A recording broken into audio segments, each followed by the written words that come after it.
Okay, so welcome back, everybody. Welcome to the afternoon session, and we're going to continue to record these sessions as we go along, so we can share them with a lot of our community members and leaders.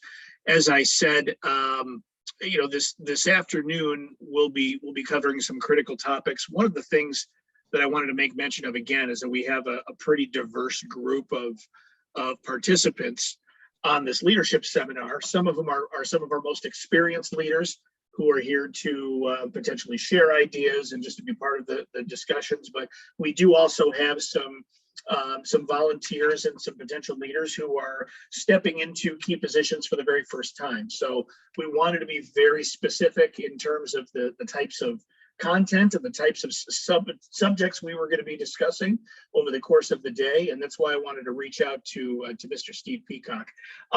Needless to say, one of the most important subjects we'll talk about is keeping the financial well-being of your association intact. And I think Steve, in his role as principal of the Riemann Group, as well as executive president for the Grand Traverse Hockey Association, can really lend some knowledge and wisdom to that very topic. And so I wanted Steve to join us today. And Steve, welcome.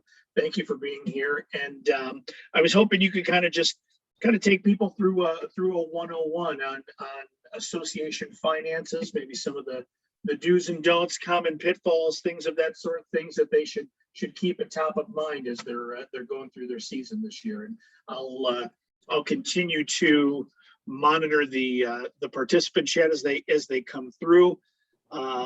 What I've been telling people, if they do have questions, just to flip their camera on their Zoom, and we'll take questions on an individual basis. But for the most part, try to save your questions for the end if you possibly can. And in the meantime, Steve, I'm going to give you co-owner or co-host power here, so you can share screen and do all those fun things. All right. And that you should have that now, and take it away, sir. Thank you for being here. Well, thank you, Jason. I appreciate the opportunity, and welcome aboard to the folks that are on so far. As Jason mentioned, I am currently the executive president of Grand Traverse Hockey, and I've been in this role for, 6 or 7 years. Prior to that, I served as the treasurer for the association back when many things were done manually before we had Sports Engine and all the electronic capabilities we have today. So I recall days sitting in my living room with registration forms and invoices and checks, trying to get all that stuff pulled together at this time of year, and it was quite a task. So I remember the old days, and I'm happy to endorse the new days. So also, as Jason mentioned, are you guys seeing the Maha presentation right now? Yes, looks great. Okay. As Jason mentioned, I am a CPA. I'm a partner in the firm of Raymond, working in the Traverse City office. And my specialty is dealing with nonprofits, with some larger governmental units, some registrants with the SEC, banking clients. In the Traverse City market, you've kind of got to be able to be a jack of all trades and to keep yourself busy throughout a full year. So I have kind of a hodgepodge of experience in dealing with this kind of stuff. So I'm going to kind of walk through a couple of items that we will talk about today. It's a 10-slide slide deck. The 10th slide is a question and answer slide, and this being the first slide. So we've got 8 slides in between with some information in here that that I found very valuable as I went through my tenure as an officer for Grand Traverse Hockey, as well as what I do for a living. So for the agenda, talk a little bit about organizational structure. If it looks like I'm looking away from the screen, it's not. My monitor is to my right here. So, and then we'll talk about some governance, some board governance activities, some committee governance activities, administrative roles, payroll, employee matters, which are always tricky in this environment with regulatory input from the Internal Revenue Service or from the Department of Labor. I've got some other items here that I've titled matters requiring attention, and then we'll go into any kind of Q&A that any one of you may have. So, and I presume the slide deck is moving along as I'm doing this. Is that correct, Jason? Or anybody? Sorry, I was on mute. Yes, everything's Okay. moving along. All right, so let's start with organizational structure. Most of the Michigan associations that I've dealt with are set up as a Michigan nonprofit corporation under the membership identity. So, for example, Grand Traverse Hockey Association, Inc. is a Michigan nonprofit corp, and it is governed by a membership and not a directorship. Directorship would be more like a United Way, where you don't have specific members. You have a board of directors that directs the entity. Community foundations are directorships. But when you're talking about soccer associations, hockey associations, baseball, you would be more likely to fit into the Michigan nonprofit membership corporation designation. So that is done by filing articles of incorporation and organizational bylaws with the Michigan Department of Corporation and Securities Bureau. So that'll get you up and running. On top of that, then you would have to file for exempt status from the Internal Revenue Service, 1023, and the IRS will issue your exempt status and your employer ID number to make sure that they categorize you as a representative charity or a nonprofit organization. So when you go through here into the specific tax matters as it relates to these organizations, Michigan nonprofit corps file an annual Form 990 with the Internal Revenue Service. That is due on the 15th day of the 5th month after your year end, your fiscal year end, and you are able to get an extension up to 11 months after your year end to file this return. It is very important that when you do your 990 that you understand that this is open to public examination. When you post this to the IRS or mail it into the IRS, there is a mechanism that makes this document available to the general public. So there should not be anything that is demonstrative in the form. It should be absolutely accurate, and it should be very carefully put together. Years ago, the 990s were always thought of as afterthoughts, and nobody really gave two hoots about a 990. Well, scrutiny by the IRS has happened, and it will continue to happen, not from the income tax basis, but a lot of these nonprofits, when the IRS decides to knock on your door, are not paying appropriate payroll taxes. So that's where their goal is. When the service pops into a 990 for examination, it is almost invariably for payroll taxes or any unrelated business income tax. So if you were a facility that rented out property for your not for your exempt purpose, that is subject to unrelated business income tax, and that is where the IRS is going to poke their nose around. Further, if you have any solicitation for charitable donations, the state attorney general's office would like to hear from you, and there is a charitable license that the attorney general's office will issue to an association for their charitable functions. Annual compliance with the state AG's office it's an annual report, and then they use the 990 as your financial disclosure and other questions that the AG's office may have. So the initial license from the AG's office takes a little bit of time, but once you get it, it's a very easy compliance follow-up at the end of each year it's a little one-page certificate, and then you file the 990 with it and you're good to go. Now, the AG's office does not need to be involved if you're not having charitable activity. If you are having charitable activity, this is where you need to start. Some of the charitable lottery games, if you're using charitable lottery games for any fundraising, state AG's office may want to hear from you with respect to that. Number 2, under payroll reporting, everybody here that has ever employed somebody or been an employee knows that when you get a paycheck, there is amount withheld for federal, state, and Social Security and Medicare and maybe some other items. It is imperative that you have somebody on your staff or in your association that can file those reports. The Internal Revenue Service is very unforgiving with respect to late or untimely filing reports for payroll. Penalties accrue on payroll matters extremely quick and in high dollar amounts. So Uncle Sam looks at payroll reporting when you're withholding from an employee's paycheck that you are a trustee. You're a trustee in this situation. And these are defined as trustee taxes by the IRS, and they do not take kindly to not having these timely filed. Another item that has to be done on an annual basis is your Michigan annual report. That is a report that comes out of the Michigan Corporation and Securities Bureau. Again, a very easy report to complete, but it must be done. If it's not done after a certain number of years, the state of Michigan will dissolve the corporation automatically, and then it becomes a pain in the neck to get it back. You can get it back, but it becomes more of a pain to get that corporation reinstated. Directors' names and addresses are put on the Michigan annual report. But another item that's important to note is the resident agent and address. Every corporation in the state has to have a resident agent, and this is where you disclose to the state who the resident agent is. A lot of folks can use an attorney, they can use the board president or somebody that is on the board that may require some continuity of time.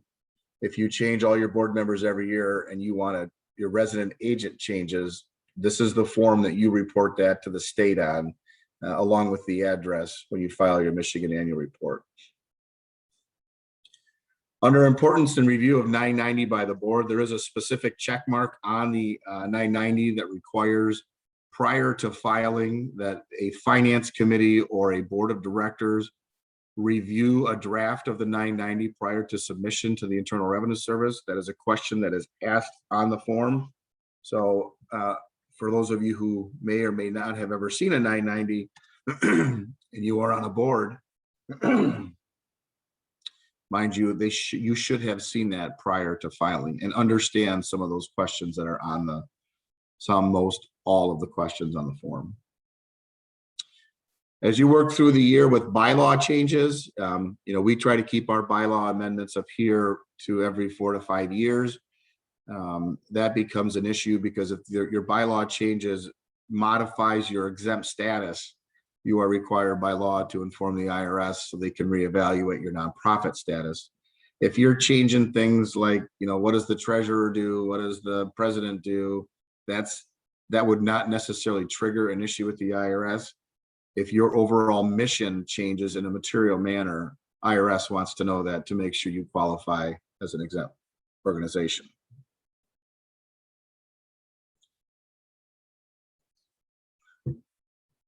All right. Now let's get into the nitty gritty here as far as some of the areas that I have found, whether it's a hockey association or other organizations, they have more likely to fumble this up a little bit. Make sure your annual board elections are held exactly per your bylaws and per your affiliate agreement. What you don't want is a challenge from any one of your members that you didn't conduct a board election in accordance with the bylaws. You violated your affiliate agreement.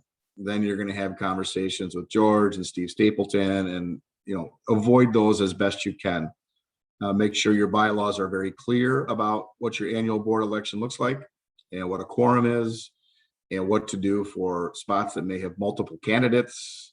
It's very important to try to think of every potential situation that can happen, knowing that you can't get them all, but you try to get as much as you can. So bylaw amendments, again, I mentioned up here in Grand Traverse, we generally don't do much. 4 or 5 years, we'll go in and look at an amendment.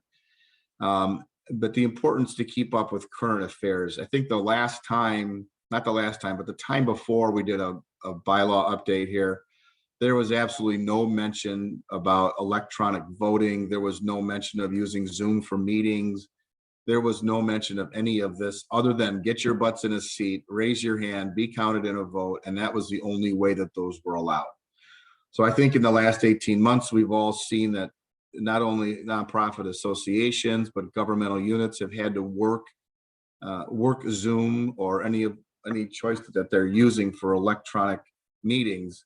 They have to work them into the ability to communicate as a board. So I would suggest that if you are going to go into a bylaw amendment, make sure that you talk about electronic media for board meetings, the availability of that for the board and for your members. Any electronic voting that you can do. So if a board has to approve a coach between board meetings, that you would have the ability to do that as long as that particular action is ratified at the next board meeting. So some of these items that have popped up through COVID have added elements that we're going to change in our bylaws here, and not just in our local hockey association, but in several different organizations around my area that meet on a regular basis and have had to use this wonderful tool called Zoom for so long. So they're going to memorialize these things into their board meeting or bylaws to make sure that it's an accepted method of communication.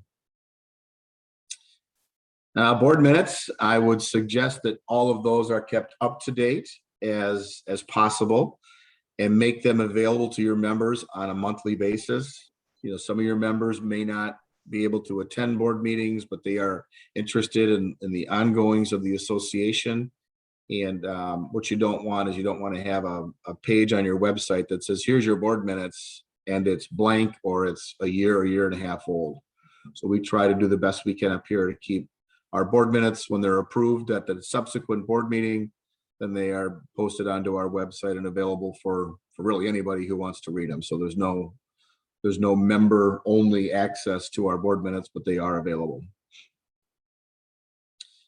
Under officers, what I'm referring to here is must comply with organizational documents. I've been involved in a couple groups where a particular member of the board would go rogue. I'll just say go rogue. So for example, you might have a vice president of girls programming, and they all of a sudden start wanting to pick their nose into the treasurer's role. So, or likewise, the treasurer may want to jump into the secretary's role. Well, be really careful about that, because when you run for a specific position on your board, understand what is your requirements under the bylaws and comply with that.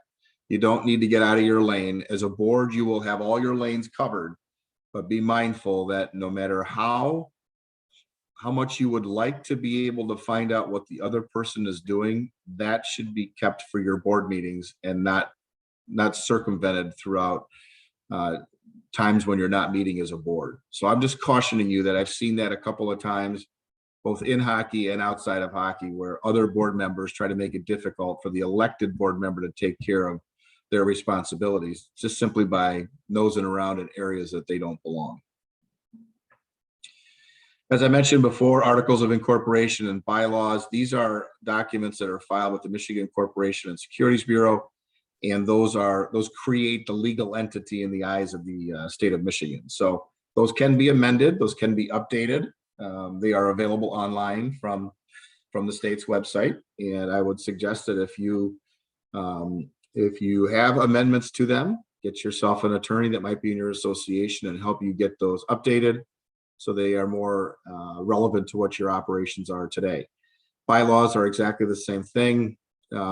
One item that I can think of that, if your bylaws say you have 5 board members, this is back when you were a tiny little association, well, all of a sudden you blossomed up and you have 9 board members, your articles and your bylaws need to disclose that. So to make sure that you have what the bylaws and the articles say are actually happening is very, very important.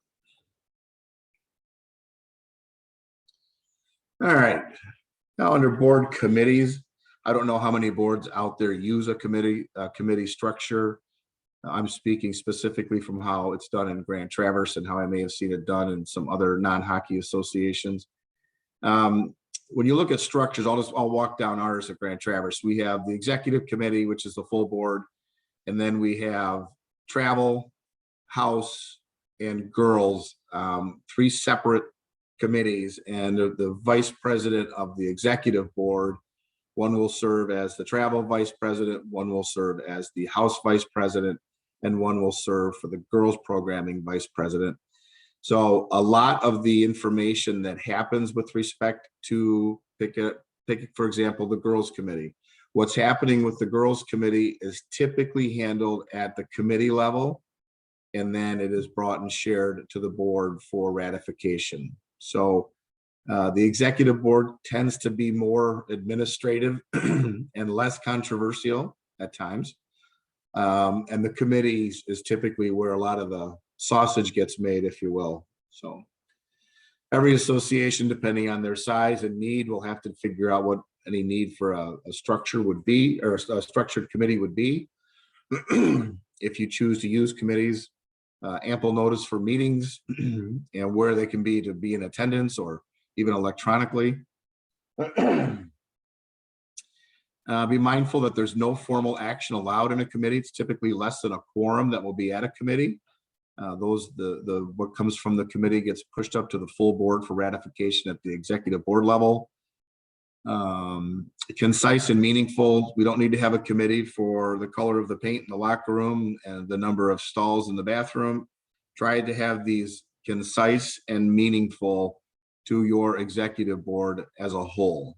Everybody wants to create ad hoc committees for any number of different things. Well, if you're the president of your association, those can get a little unwilling, and it can be a little bit of a problem for you to bring those back into the fold. So concise and meaningful is how I define that, and I think the way that I've seen it here in Grand Traverse is pretty effective for us. Pretty self-explanatory. Your committee should support the board work and work towards a consensus from a variety of constituents. Everybody knows in this call, and probably who's been participating all day, hockey people tend to have plenty of opinions, whether we like them or not. And this committees will be the recipient of many of those, and they need to support the overall board's initiative, as well as being able to keep the constituents' ability to express opinions open. All right, moving over to administrative rules. So, and I guess rules is probably a hard word. These are ideas and suggestions. As Jason mentioned, one of the biggest things that you will do when you serve on a board is you are going to have ultimate financial responsibility for your association.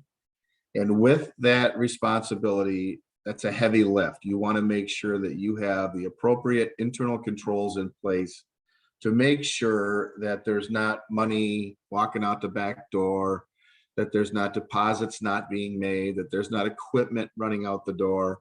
So what we call in the accounting biz, we call it segregation of incompatible duties.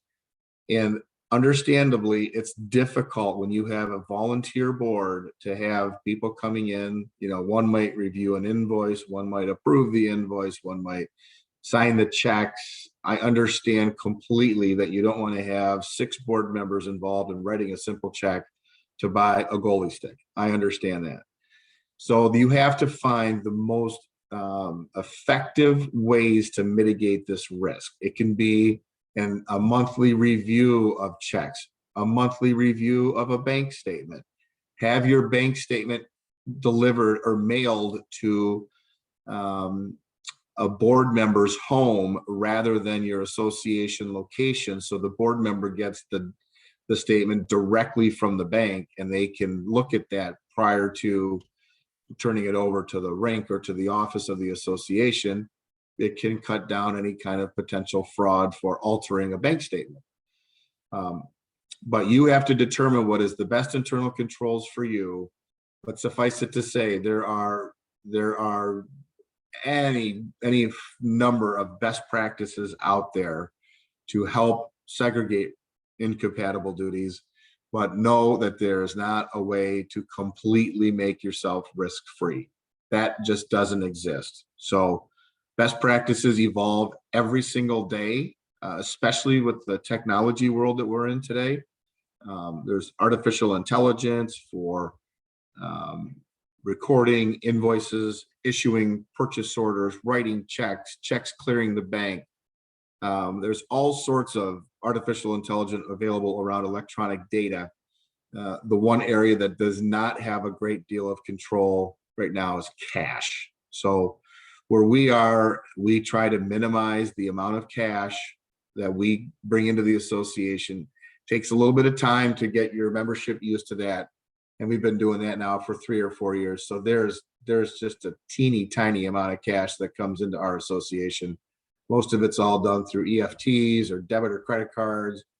Once in a while, we'll get a check here and there, but it's pretty much going electronic. So the more electronic you can do it, the best it is. The best it is for internal controls, because there's always a trail of electronic transactions.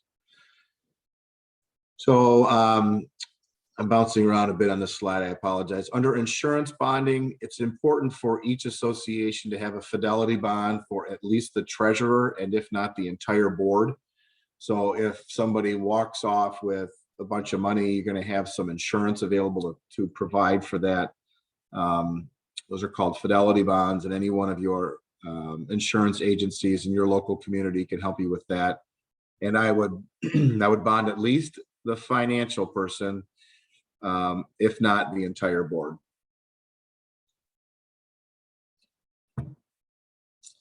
Once your best practices that are in place, do your level-headed best to keep it consistent. Another strong internal control is consistent application of good internal controls. As people circumvent them, that's where problems come in. You shortcut writing a check, you shortcut making a deposit, you shortcut issuing any numbers of things, equipment, the credit card. You give your credit card, the association credit card, to a coach to go and pay for a tournament. Now, if that's not allowed in your rules, that's a circumvention of the rules. And I would only suggest not to do that, and make sure you work through the entire internal control structure that exists. Second to the last item on here, bank accounts, signature cards. This is an area that always bubbles up as boards come and go. You know, I'll be honest, most banks don't pay a great deal of attention to your signature card anymore. They just don't. After the initiative of Check 21 came out, which was the electronic clearing of checks to the Federal Reserve System, the signatures on these checks very, very rarely are challenged. You would have to have a large dollar check that would be challenged. But so the risk of getting a check through that is signed by the wrong person is high. And if your former president or your former treasurer sits on your bank signature card, know that if a check is written by he or she was an authorized check signer. The bank's not going to be real crazy about refunding your money if you were not timely in changing your signature cards. So as your board changes, remember every single time that the signer of the check should also be changed at the bank. And I know it's a pain, because not changing a bank signature card today is nothing like what it used to be. So be prepared to bring in board minutes, resolutions, driver's license, firstborn, social security cards, everything you can think of just to change a signature card. And when doing all of this, it is always good to use any attorneys that might be willing to donate their time to your association, as well as any CPAs, enrolled agents or so forth that can help you kind of go through some of the accounting side.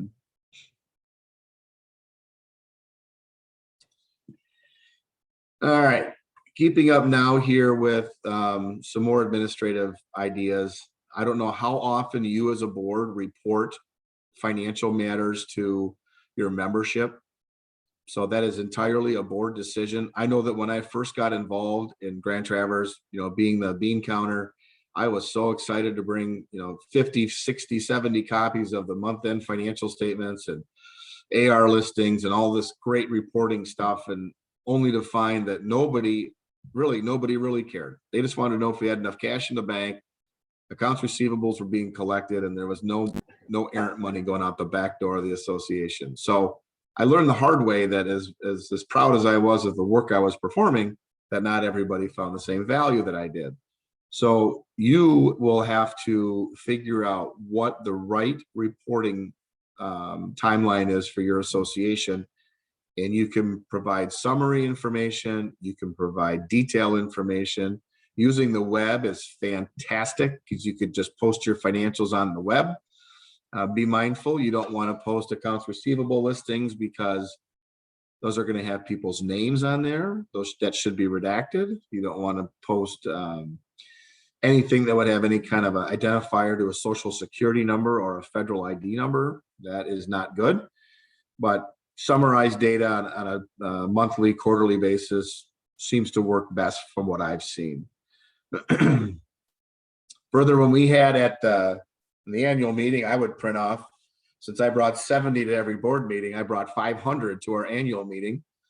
And when I left at the end of that night, I had 500 copies of the annual financial statements in my briefcase because, once again, nobody really concerned themselves with what was my pride and joy, which was a good financial report. So fill out your membership using the web, using electronic media. It just saves you from printing off all these documents that people may or may not have interest in reading. And if you choose to do it monthly at your board meetings, that's great. You can always post it on the web. Your treasurer and your board president and you as a board should make that decision as to how often. The fourth item down there, keeping your board informed of any matters that arise. That's kind of a no-brainer. That would be if you had a situation where you had a contract for a number of hours of ice, and if a team were to have folded because of, for example, high school picks, and then one of your Bantam teams might fold, or a travel team folds based on some activity. It could be illness, it could be any number of different things. Those types of matters have financial implications on the association as a whole, and those should be brought about and talked about at your board when those arise. Holding any information back, whether it's the financial person or the board secretary or the travel or the house or the girls, the referee in chief, whatever it is, that information needs to be brought to the board timely so resolution can occur. For those of you who don't know what GuideStar is a public website that will post all of the IRS filings that are public information. So if you go on to www.guidestar.com, I think it is, might be .org, you can pull up every Internal Revenue Service filing by name, by federal ID number. I think you can also go by state and location. So when we talk about filing your 990, be mindful that anybody on the globe can get into GuideStar and can look at your filing. So make sure you do it right. Under budgeting, I'll be honest, we don't do a lot of budgeting up here in our local association. We will have we call it a fee setting meeting, which is basically we'll set the fees for all the different programming from Learn to Skate all the way up to our midget travel programs, and we'll set the fees for that in a fee setting meeting. Usually in August we'll have that done. So we'll have a revenue side understanding prior to the season beginning, and then we estimate those numbers based on our estimated player counts from the prior year, any kids that we know that have come in or moved out, and movement within the association. So it's really kind of a crystal ball revenue side budget analysis that we do, and then the expense side falls into play based upon the number of teams we have and the number of hours of ice we need to contract for. So we're on the bottom here where I'm talking about must be flexible based on rostered players as it relates to financial matters. And I use ice contracts on here because I have been involved where many years ago we would have a long-term contract with our center ice, which is where we buy our ice from, and we would say we're going to buy Monday from 5 to 10, Tuesday 5 to 10:30, Wednesday. We give them a whole layout, and then it turned out that if we had team movement either up or down, specifically down, we were under a contract to pay for that ice that conceptually would be going unused. And that caused a lot of consternation in our association. If one of our members found an hour of ice that was being unused, I can tell you I heard about it. Our president at the time heard about it. So we actually broke away from an ice contract with Center Ice, and we just buy now by the month. So we'll say, we know we're going to need these hours of ice for the next month. And that's how that works between us and Center Ice. Other organizations may not be able to do that the way we do it, but be mindful that as rosters move up and down from player count, it can have a significant impact on financial matters in your association. All right, so we go into payroll and related matters. I don't know how many associations out there run payroll. The Grand Traverse Hockey Association does not run payroll. We did several years ago. We have turned that position over to the rink. They have, we buy hours of time from their employees to do our telephone answering, mail opening. They do some light accounting work for us. And so it has worked out for us to do it that way. We just pay them a certain fee, and life goes on harmoniously with our partner rink. But I also know that that is not the case for everybody. And payroll and an independent contractor, that's the first bullet point on here, employee versus independent contractor. Guys, this is a hot area in the eyes of labor and the IRS. They have very specific guidelines that are to be used if you are going to define somebody as an independent contractor. If you have a contract for a coach or for any person that you are compensating for during the year, I strongly encourage you have an attorney look at it with you to make sure it meets either employee or independent contractor status, and you operate accordingly under the contract the way it's written, okay? You can get into a world of hurt here if you treat everybody as independent contractors and all of a sudden the IRS decides to audit and they say, nope, these folks are all employees and here's why, A, B, C, D, and E. And not only do you owe the back taxes for Social Security, Medicare, federal withholdings, et cetera, you are going to have one hell of a lot of penalties and interest piled on top of that. So this top bullet point is not anything to mess around with, and make sure you run that to ground for any type of compensation that you're issuing. As we talked before, timely deposits of payroll taxes, that is of paramount importance. Uncle Sam does not like payroll taxes being unpaid timely. You know, your income taxes is a different story. They don't treat income taxes the same way as they do payroll taxes. Income taxes, you can slide and cut a deal with the IRS. Payroll taxes, they're not gonna be meaningful in cutting a deal unless you have some very extenuating circumstances, which I don't even want to go to what those would be because those are all bad. So when contemplating hiring an employee, remember you're going to have a Form 941. That's a quarterly tax return reconciling the federal income tax withheld, unemployment and Medicare taxes that are due.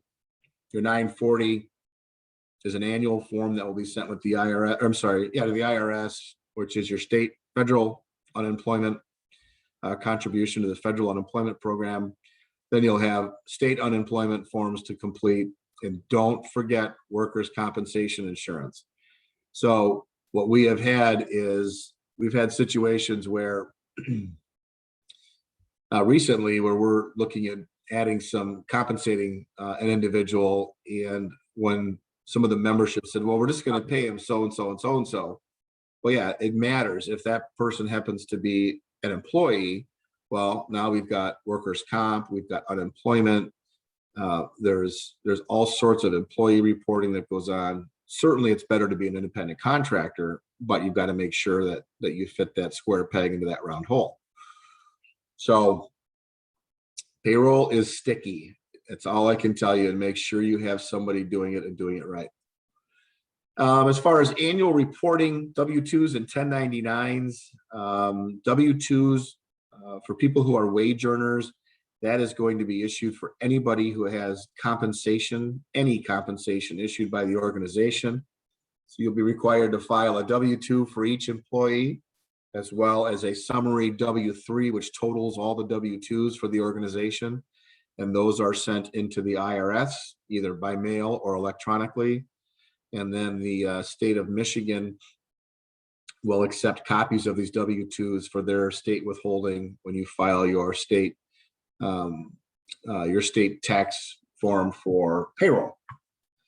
Likewise, for 1099s, 1099s are payments in excess of $600 per recipient. So that could be an individual. And I'm thinking here, referees. So if you know, referees are getting over $600 a year, you're required by law to issue that individual a 1099.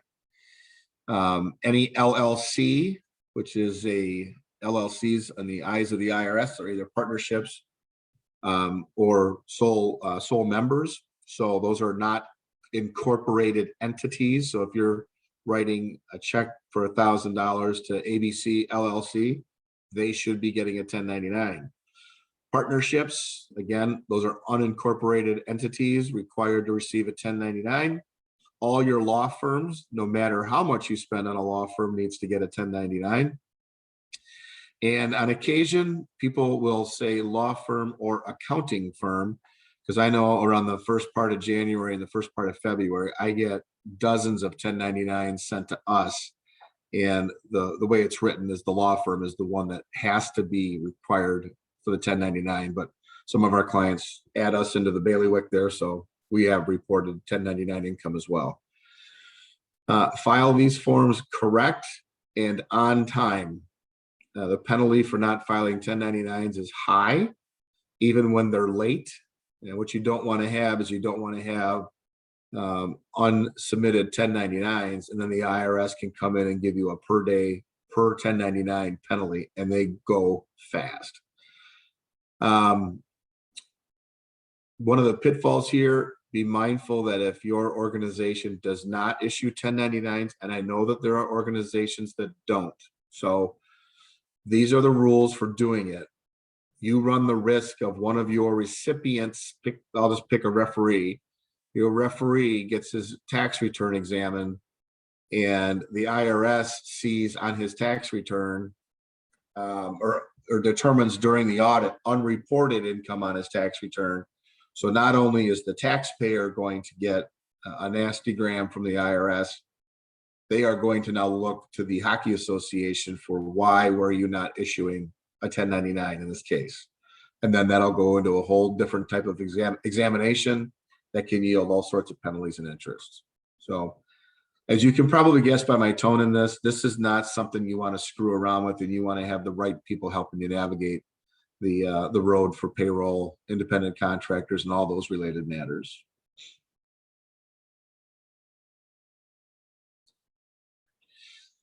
All right, getting closer to the end, and specific items that I just had on here, matters requiring attention. Board members must be attentive to their responsibilities as outlined in the organizational documents. We talked about that. Your treasurer doesn't need to be taking minutes. Your secretary shouldn't be the referee in chief. Your ACE coordinator shouldn't be the executive president or doing those types of activities. Just have them stay in their lanes. Keep the association moving down the fairway based upon your organizational documents. And everything should go harmoniously, as long as you don't have any urgent matters. If you have an officer that goes down that's sick or in an accident, clearly you could have somebody else step into his or her roles for while this individual is being on the mend. So we got to be practical here. Association versus franchisor, pick your poison. I'm not sure how many of you have had your meeting yet with Bob Mancini, but he brought a great presentation to the District 7 meeting up here about a month ago, and talking all about, what is your association? Are you an association of common-minded and common folks with a common goal? Or are you a franchisor when you are just basically the registrar and you're the shell, and then you have 19 different affiliates or franchises that are your separate teams, and they don't really care how the association goes. It's my team, damn it. I'm going to do what I want to do. That's kind of a franchisor. And are you more of an association, or are you a franchisor type group? For those of you who have not heard this discussion, I think Bob has that out on his USA Hockey website. It's a great document, and it's a great presentation to go through, because there's a lot of examples of both in each one of those particular categories. And you got to figure out which one you are. I think USA Hockey wants us all more towards association, knowing though that there are some that will drag their feet kicking and screaming into that role that would rather remain as a franchisor. So we talked a bit about roster requirements and how this fits into your financial results, as those rosters tend to ebb and flow.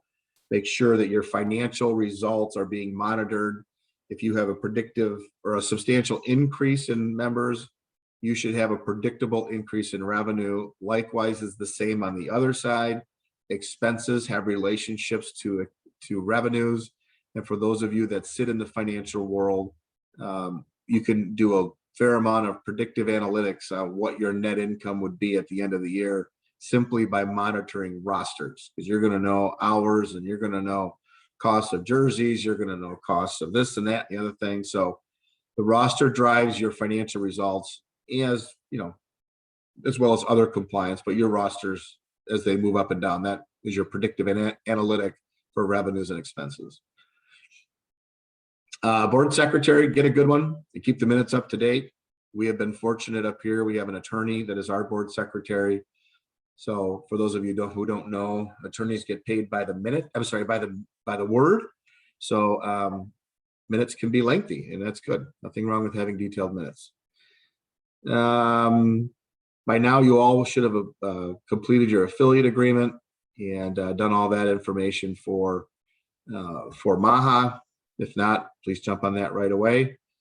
And there are several USA Hockey and MAHA tools that can be used for governance of your association, where you're confused or where there might be questions that need to be asked. I currently serve on the MAHA's audit committee.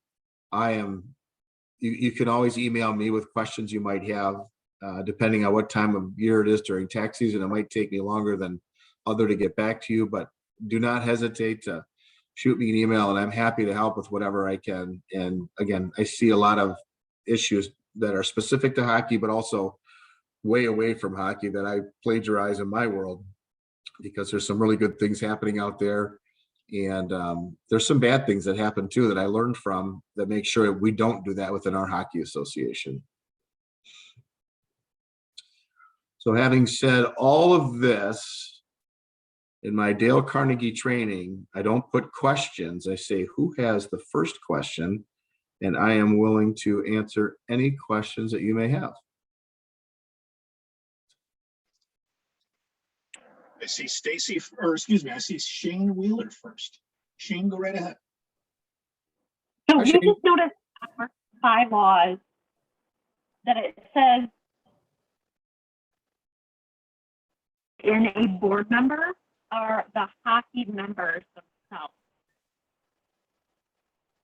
Where in the past we usually just take the board members and they vote for the trustee.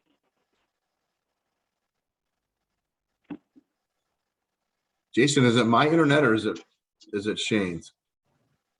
I'm not sure. I just had a bad connection. Shane, can you try one more time, please? Just to repeat your question. So we just noticed in our bylaws, can you hear me now?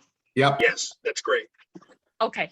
We just noticed in our bylaws that it says in order to be voted in as a trustee, it's voted by the members of the hockey organization. So like the entire organization. Is that typical? Or because in our past, what we've just been doing is we take the board and then they vote yes or no on a new trustee. So when you say a new trustee, what is the responsibility of a trustee? Is that a board member? Yes. Okay. The way I understand it and the way it has been explained to me through MAHA is the membership needs to vote all of the board members into their positions. So the board is not eligible to appoint a board member unless there is a vacancy. So for example, in our bylaws, we've had board members who have either left the area. We had one board member who was elected on one day and 3 weeks later he died. He never even got into the board. He never even got on the first meeting. So we as a board have the ability to appoint until the next annual meeting. But I don't think that your board appointing trustees, as you call them, or board members, as I call them, is allowed under your affiliate agreement. I think you have to have a membership vote. that would require an amendment to your bylaws is what it sounds like to me. Well, I believe our bylaws are correct from what you're saying, but we just haven't been practicing that. Yep. And that's not abnormal. Okay. Jason, Thank Jason, just from an FYI, as I see screens where people are trying to get in, I'm admitting them. Is that all right? Oh, yeah, yeah, absolutely. No problem. I caught one or two myself. Any other questions from the group? I'm happy. Once again, if you have a question, feel free to flip your camera on, and then I'll unmute you so you can ask your question. Anybody else? Going once, going twice. Shane has been great about asking questions throughout the day today, so kudos to her. Kudos to her for You know, usually accountants can put people to sleep pretty doggone quick. I think their cameras are on. Maybe some of them are a bit sleepy right now after lunch. So I understand that accounting is not like watching the NHL Stanley Cup. That's for sure. Sure.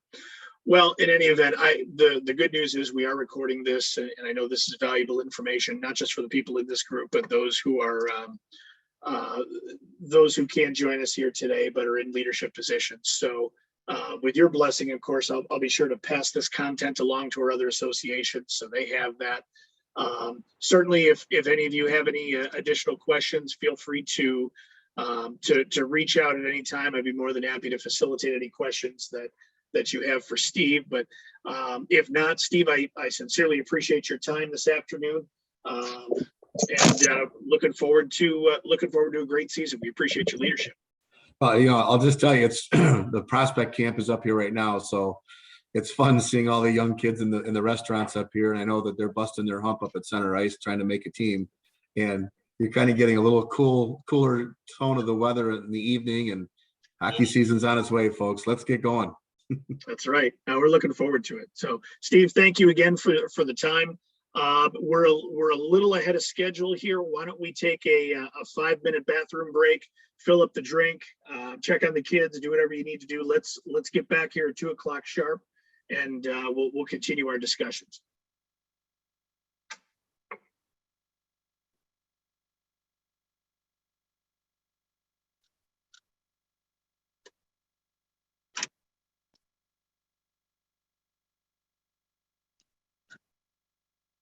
Take the next right onto Denison Court.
Ben Trons, you out there, my friend? I am here. Are you ready to go, sir? I am. All right, we're counting down to about a minute here. I'll get things going. Thank you again for being here today. How's everything going? Not too bad. Good. Not too bad. It's a beautiful day here. Yes. Excellent. All right, I'm gonna just stop and restart here so I can cut these into two.